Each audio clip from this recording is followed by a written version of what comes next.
What could possibly go wrong in this situation? Are you having a good time?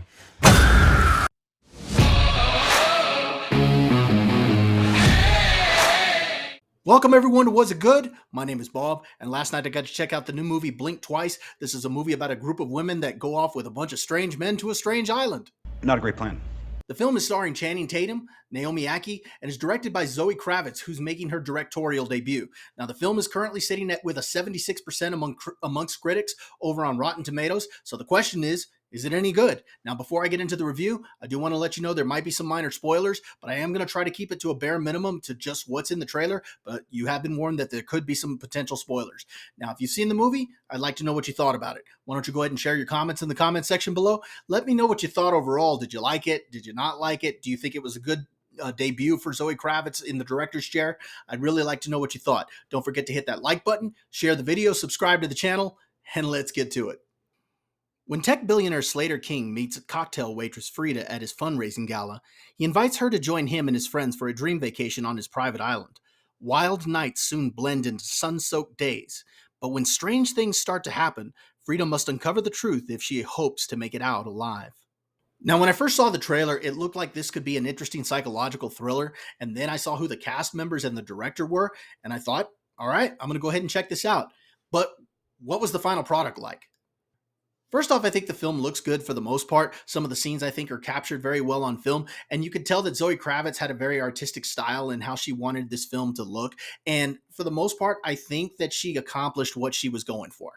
The next thing is I did find myself interested in the story. I was invested in what was going on. Now, don't get me wrong, I do have some criticisms of it, and I'll mention that in a moment, but for the most part, I was invested in what was happening. Now, what I particularly liked is that there are these little clues placed throughout the first part of the film that let you know that something's going on. Because early on, it seems like everything's okay.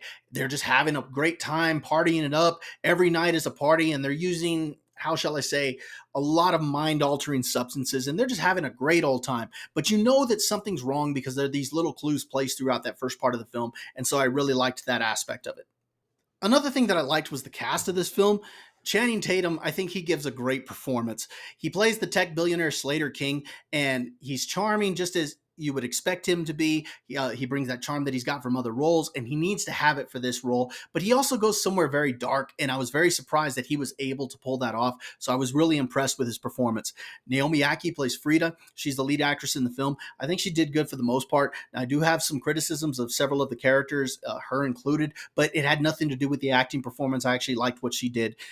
Adria Arjona, she plays Sarah, and I liked what they did with her as far as her character brings an interesting dynamic because of her background, and so she was one of my favorite characters.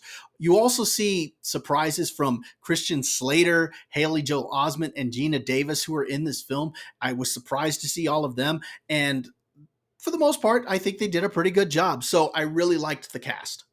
Now, as I said, I have several criticisms. The first has to do with the characters themselves. I don't think that they're very fleshed out for the most part. You don't really understand certain characters' motivations. For example, Frida, she's very enamored with Slater, and you don't really understand why. What is the reason that she would just up and leave and go with him to this island?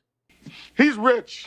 He is rich. And it might have been just as simple as that, but I do think that there was more to it, and I don't really think that they fleshed that out very well. Also, when it comes to Slater, they introduced some ideas, and they really didn't dive into that the way that I thought that they would.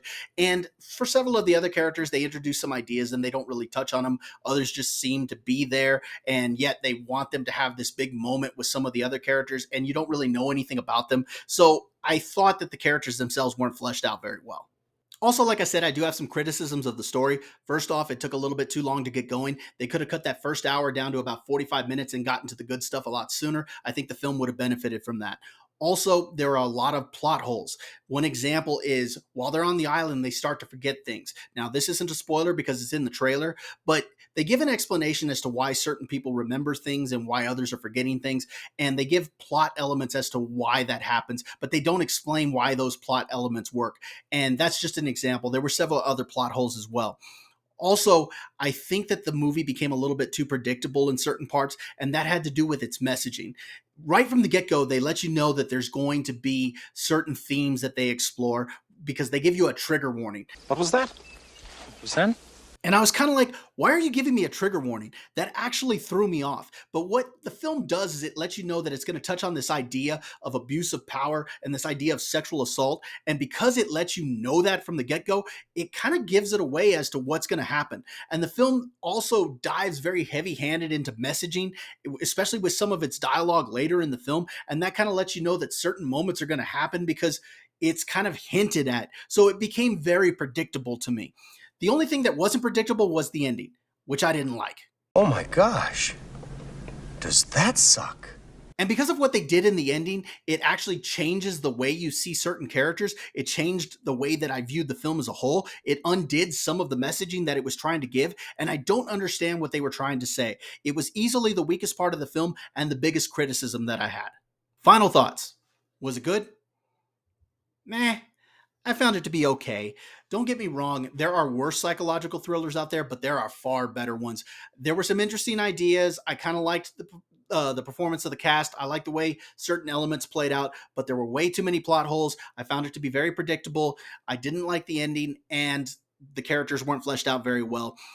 I kind of wished that I had waited until it came out on streaming. So for me, it was just okay at best. Now, if you're still watching this long, I'd like to thank you for joining me. Don't forget to hit that like button, share the video, subscribe to the channel, and we'll see you next time.